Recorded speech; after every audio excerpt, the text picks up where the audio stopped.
A mí me llama la atención las diferentes formas que adopta don Luis Fernando Suárez en conferencia de prensa, pero aquí para complacer a Tomás y hablar de fútbol meramente, para hablar primeramente de fútbol, a mí me sigue llamando la atención, desde mi punto de vista, el poco estudio que me parece que tiene don Luis Fernando Suárez acerca del propio equipo que entrena. Él dice que trabaja algunos conceptos con los jugadores, yo no tengo por qué no creerle. Si eso es cierto, que repito, no tengo por qué no creerle, pues sus jugadores no lo están mostrando en cancha, pero también me parece que hay cosas que don Luis Fernando sí es completamente responsable. Por ejemplo, ayer Costa Rica juega sin un 5 natural. ¿A quién se le ocurre con un equipo como Ecuador jugar sin un 5 natural? Uno se da cuenta que se cometen los mismos errores que se cometieron contra la selección de Guatemala por las bandas, con los laterales. Uno se da cuenta que Costa Rica tampoco tiene un creativo y que tampoco juega con un 9. Luego ya sí hace algunas variantes para la segunda parte y el equipo por 10-15 minutos se vio mejor. Y eso es única y exclusivamente del técnico. No es que yo esté salvando a los jugadores, pero repito, me parece más de lo mismo, lo he dicho en mis redes sociales. Creo que don Luis Fernando Suárez sigue, me parece a mí, con un poco interés, o por lo menos eso es lo que genera en mí la forma pasiva en cómo él dirige. Y no digo que no es que tire la gorra o esto, no. La forma pasiva me refiero a que no es un lector de partidos. Él deja que el partido vaya llanito. El rival sí hace curvas, hace cambios de marcha y Costa Rica llanito. Hasta la defensa, que fue nuestro trapito de dominguear, se ve mal. Y se ve mal porque el medio campo de nosotros no contiene absolutamente nada. Y podemos hablar mil cosas más durante este rato. Buenas tardes, compañeros, y a todos los que nos siguen en esta transmisión de Tigo Sports. Realmente son muchas las interrogantes. Yo recién estaba haciendo algunos apuntes porque hay pocas respuestas a un montón de preguntas futbolísticas que la selección no salda todavía. Y lo preocupante es que ya pasaron 2 años del ciclo Suárez, pasaron muchos partidos, muchos torneos y muchos jugadores. Recién escuchábamos al profesor hablando de que tienen que hacer 4 pases seguidos. Perfecto. La pregunta es ¿cómo? Además, ¿para qué? Porque no solamente es sumar pases, sino que tienen que tener un sentido, tiene que haber una disposición del equipo para que esos 4 pases sucedan y aparezcan. No es solamente una cuestión discursiva, sino de manifestación en cancha. Otras preguntas que se siguen abriendo y que son netamente futbolísticas. ¿Línea de 5 o línea de 4? ¿Presión alta, presión intermedia o bloque bajo? ¿Vamos a jugar más por bandas o vamos a hacer juego elaborado por dentro? ¿Vamos a jugar sumando pases o vamos a jugar directo? Pero son preguntas básicas. Por eso, sigo ganando preguntas para después cerrar la idea. No usamos 9. ¿Cómo vamos a atacar si no hay un 9 nominal? ¿Llegando con todos los volantes? ¿Arropándolo también con la escalada de los laterales volantes? Son todas preguntas que son respondidas a partir de una matriz de juego. Esa matriz hoy adolece por su ausencia. Y ahí está el cierre. Preguntas que quedan abiertas, pero que se cierran, que para mí hoy el equipo no tiene una identidad clara de juego. No se sabe a cómo y a qué juega, y a partir de ahí todas estas preguntas que yo pongo sobre la mesa y que seguramente haya más desde los matices futbolísticos, no encuentran respuestas o al menos no soluciones en cancha que sean idóneas para lo que se necesita. Sí, dale. Nada más otra cosita más que me llamó ayer la atención de la conferencia de prensa. Me parece que Suárez fue tremendamente honesto. Hasta soga para el propio pescuezo. No, exacto, a eso voy. Tan honesto que claro que no se va a ir. ¿Quién se va a ir si tenés una cláusula de los miles de dólares? Por supuesto que no se va a ir. Me parece que es muy honesto. Luego, es tan honesto que dice que la clasificación al Mundial, que aparte es algo que todos sabíamos, ¿verdad? Que la clasificación a la Copa del Mundo se da más por un factor emotivo que futbolístico. Lo dice claramente. También dice del partido de ayer que futbolísticamente estamos débiles, pero que emocionalmente el grupo está muy fuerte. Y él no es el técnico. Él no es el encargado de la parte futbolística. No, pero entonces, ¿qué ha hecho en la parte futbolística? Me quiero meter rápido porque viene como anillo al dedo de una cosa que yo me vuelvo casi como un militante, ferviente y constante. La cuestión emocional, lo socioafectivo es importante en los equipos, pero no puede ser el sustrato ni la base. Si no hay contenido futbolístico, eso tiene vuelo cortito, eso se termina en un objetivo cortoplacista, pero a la larga las costuras se empiezan a mostrar y cuando lo llevas al concierto internacional del fútbol moderno realmente competitivo, te desnuda todas las falencias. Entonces, que lo emocional sea la base lo paradigmático en lo cual hoy la Jamás. selección se afianza No es se realmente puede. un Usted- problema, no es un diferencial Tomás, positivo. Para no mí se es el puede. diagnóstico de que Claro, es un problema. y él mismo lo ¿Viste? está diciendo. Si no es su trato futbolístico en la actualidad, es mucho. Ustedes vieron el Tigo Sport AM en el que estuvo Eric Sánchez, Sí, lo recuerdo el preparador perfectamente. físico que tuvo la selección en los últimos 3 campeonatos del mundo, el que acompaña a Pinto en Brasil, el que acompaña a Oscar Ramírez en Rusia y el que acompaña a Suárez en Qatar 2022. Pregunta de examen. ¿Cuál es el miembro del cuerpo técnico de Luis Fernando Suárez que es más importante para él? ¿Cuál es el miembro del cuerpo técnico de la selección Debería ser su asistente, ¿no? que para Suárez es vital? Y esto se los estoy diciendo por conocimiento de causa y porque lo he consultado y lo he preguntado. ¿Quién? El tipo más importante para Luis Fernando Suárez en su cuerpo técnico se llama Felipe Camacho. Felipe Camacho es el encargado de la frase de la Añita Miquelona, ¿se acuerdan ustedes? Ajá. Que fue un escudo para la clasificación a Qatar y fue el que ideó aquella campaña que fue criticada en el Mundial de que íbamos a ser Campeones del mundo. campeones del mundo. Felipe Camacho ha abanderado mucho el trabajo de la selección con neurociencia, ciencia aplicada al deporte y demás, ¿verdad? ¿A qué voy con esto? Que si Suárez sale ayer en la conferencia de prensa y dice que la parte emocional de la selección está muy sólida, pero que futbolísticamente el equipo todavía no da, ¿es por qué? Porque el técnico así lo ha querido. Yo entrevisto a Suárez en junio del 2022, antes del partido contra Nueva Zelanda. Tuvimos una conversación bastante amplia, donde Suárez, cuando yo le planteo la pregunta alrededor de cómo le gustaba jugar a él, palabras más, palabras menos, Suárez ve con desdén el sistema del equipo. Incluso él juega una línea de 4 toda la eliminatoria. ¿Y cuándo pasa a jugar 3 centrales? Después del partido contra España. Después del 7-0, Suárez pasa a jugar con 3 centrales. Es normal que en una selección en pleno mundial cambies la base de lo que has hecho durante toda la eliminatoria mundialista. Es Y, porque no hay un y plan. que hoy lo hagas. ¿A qué voy?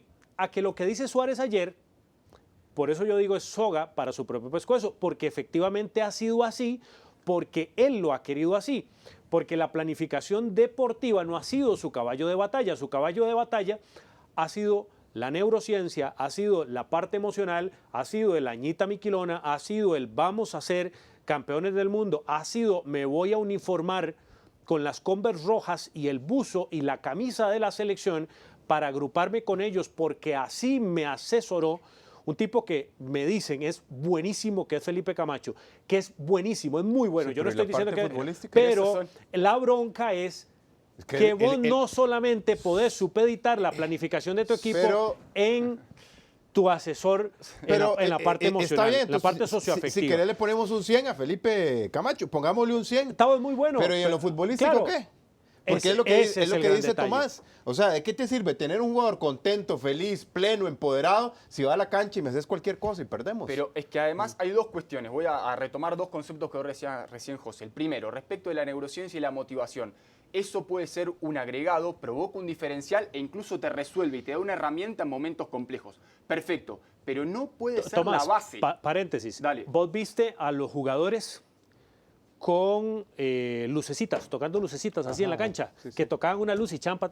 A eso me refiero con neurociencia cuando la gente Sí. me pregunta. Son algunos ejercicios con los Pero- que incentivan ciertos movimientos. O los jugadores, ¿se acuerdan Estímulos. cuando estaban acostados en colchones? Hay una foto, los jugadores en colchones Pero eso es acostados. complementario. como con un Ese es antifaz. el tema. Es complementario, no es lo importante. Es eso. Si no complementa a la parte fundamental, para mí cae en saco roto. El caso paradigmático que lo traigo ahora recientemente pasó con Marcelo Gallardo en un ciclo exitoso en River. Ganó 2 Libertadores, se mantuvo 8 años y medio en el puesto de uno de los equipos más grandes de América Latina. Tenía una neurocientista que era Sandra Rossi, pero Sandra Rossi nunca tuvo el rol predominante, sino que era un agregado, un complemento, un refuerzo cuando la base futbolística está bien establecida. Eso por un lado. Por el otro, vos recién hablabas, José, del cambio de sistema, el cambio de paradigma futbolístico.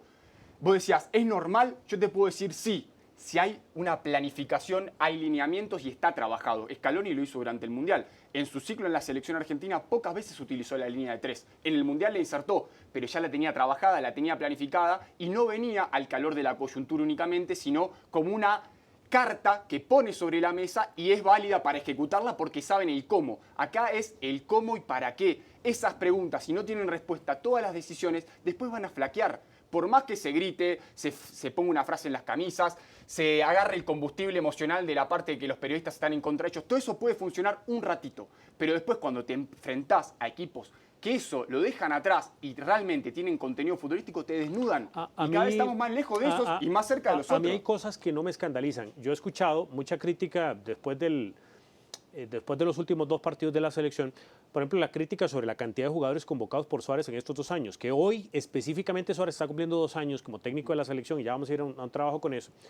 A mí eso no me escandaliza tanto, porque al final en los partidos amistosos, pues también probados futbolistas. Para mí es normal y también te dice que el rendimiento de los futbolistas es muy cambiante. ¿Qué tiene, por ejemplo, Suárez de bueno? Porque yo aquí no vengo solamente a matar al entrenador, también tengo que hablar del entorno y tengo que hablar del campeonato y tengo que hablar de los dirigentes y otras cosas. Pero, por ejemplo, con los jóvenes, Suárez ha puesto una cantidad de jugadores jóvenes que yo se lo reconozco. ¿A dónde está la bronca? ¿Qué les estás dejando a esos jóvenes para que sean mejores jugadores? ¿Qué le dejó Pinto a Yeltsin Tejeda para que Yeltsin Tejeda se convirtiese en Yeltsin Tejeda después del 2014? ¿Qué le dejó Pinto a Joel Campbell para que Campbell fuese un mejor futbolista después del 2014? ¿Qué le dejó Ricardo Lavolpe a Francisco Calvo para que Francisco Calvo llegase a ser Francisco Calvo? A mí lo que me preocupa es eso, porque yo le reconozco al técnico que ha tenido la valentía de poner jugadores jóvenes, pero ¿qué pasa después? ¿Dónde están? Se pierden. ¿Qué les dejaste? ¿Qué herramientas les diste? Porque ¿qué contexto? El contexto es todo. ¿Por qué Aaron Suárez no camina en la selección como camina en la liga? ¿Por qué no es el mismo futbolista? O sea, todo ese tipo de interrogantes son las que yo creo que hay que plantear alrededor de la labor de Luis Fernando Suárez, que hoy, casualmente, está cumpliendo 2 años. Lo cierto del caso es que, como dirían los actores de teatro, porque vos puedes hablar maravillas de que sí trabajo esto, sí trabajo lo otro, que el grupo está compenetrado, todo esto. Pero la puesta en escena, ¿qué es lo que vale? Porque estamos hablando de fútbol de alto rendimiento. La puesta en escena de la selección es un sinsentido. La puesta en escena de la selección, ni el más atrevido para hablar de teoría futbolística creo que la entendería. La puesta en escena de la selección está ya rayando en lo vergonzoso. Porque uno aspira a que un entrenador con la experiencia de Suárez pueda contestar preguntas básicas como las que vos hiciste, porque esas son preguntas básicas, que un entrenador te pueda decir, yo juego línea de 5 cuando el rival es así, juego línea de 3, las 2 las tengo practicadas, juego con 2 centrales, uno mixto y el otro creativo, pero a veces juego con uno, te puede contestar todo eso, te debería de contestar todo eso. Eso no lo ves en la cancha, no se te contesta en la cancha, no se te contesta en la cancha. Y entonces yo digo que Suárez fue tremendamente honesto ayer porque le dijo al Comité Ejecutivo de la Federación Costarricense de Fútbol, tengo 2 años en este puesto y en estos 2 años el fútbol de Costa Rica no lo logré mejorar. Sí logré mejorar la parte emocional, sí logré mejorar la parte mental, o don Felipe trabajó muy bien, pero la parte futbolística que me corresponde a mí no mejoró. Y lo dijo claramente Fernando Suárez. Ya ahora todo queda en manos del Comité Ejecutivo. Incluso si nos retrotraemos un poco, a nivel discursivo, luego de lo que fue Qatar y lo que se esperaba de la selección, era que haya una transmutación, al menos en la propuesta, de que sea un equipo mucho más ofensivo, propositivo, menos reactivo, que empieza a dejar ese traje de esperar a ver qué propone el rival. Y me parece que está no solo lejos de dejar eso, sino que también ya no encuentra como el rumbo, está en un híbrido, porque no se termina de decantar por ser un equipo eminentemente defensivo, decir, bueno, seamos honestos con las vicisitudes y las falencias que tenemos y a partir de ahí construyamos un colectivo y una idea de juego, como así tampoco termina de decantarse por ser del todo ofensivo, de decir, bueno, peleemos palo a palo y hasta donde nos dé. Está en un híbrido que todavía no termina de afianzar qué es lo que se quiere para este proceso 2022-2026. Y eso también es preocupante, porque habla de que la matriz de juego no está clara. Si vamos a lo netamente futbolístico, un apunte pequeño. teníamos ayer sistemas espejos. Ecuador y Costa Rica prácticamente jugaron similar. ¿Cuál es la diferencia? Los tres centrales de Ecuador, cuando Ecuador tenía la pelota, se abrían, conducían para liberar, proponían juego, encontraban oferta de pase porque todos los volantes se le movían. Costa Rica intentaba algo similar, pero los tres centrales estaban planos, pegados, los volantes no se movían, los extremos no bajaban y no se cerraban. Entonces, hay una distancia entre lo discursivo y lo ejecutivo en cancha que es muy grande, y eso es un problema en este nivel. Es muy porque ayer... son entre, para Jorge, déjame tener esta idea porque es muy importante. Estamos hablando de la selección, donde el entrenador tiene que elegir los jugadores que puedan aplicar su libreto. No los puede entrenar tanto, pero tiene la gran valencia a favor, que es tener toda la baraja de opciones de jugadores, decir, este me sirve para mi idea, este también, achico margen de trabajo con la elección, y tampoco está funcionando. Que ayer nuestros volantes centrales... Desaparecidos. Pero hubo volante central. Parecíamos un equipo de México 70. Ayer parecíamos un equipo de México 70 por el centro. Lentos, recepción de pase, estáticos. No teníamos un marcador natural. Ayer, en el terreno de juego, Rohan Wilson no es un 5 natural. Christopher Núñez no es un 5 natural. Y Christopher Núñez ayer, en los dos partidos sale con una nota baja, precisamente por el colectivo también. Pero sí, ayer nuestros volantes centrales daba tristeza. Y vos sabes una cosa, por ejemplo, no puede ser que nuestra selección sea tan pobre que dependa de los destellos de Joel Campbell, que también a él le afecta a lo colectivo, porque esto es un deporte colectivo. Joel Campbell aparece a ratos sí, a ratos no, pero es por una cuestión que le afecta a lo colectivo, porque yo creo que no vamos a poner en duda la calidad de Joel. Y nada más otra cosa más de lo que decía don Luis Fernando. Decía que él aspira a ver un cambio sí o sí el lunes contra Panamá. A mí me gustaría que me explicara cuál es el fundamento que él tiene para esperar un cambio, porque pues uno desea creer, ¿no? Pero uno cree de acuerdo a lo que ve. Y lo que vemos a mí no me da para creer que vamos a ver una selección muy distinta el lunes contra Panamá. Hay circunstancias del fútbol que a veces se presentan y te sorprende un equipo, pero sinceramente a mí me hubiera gustado que fundamentara esa afirmación en algo sustentable.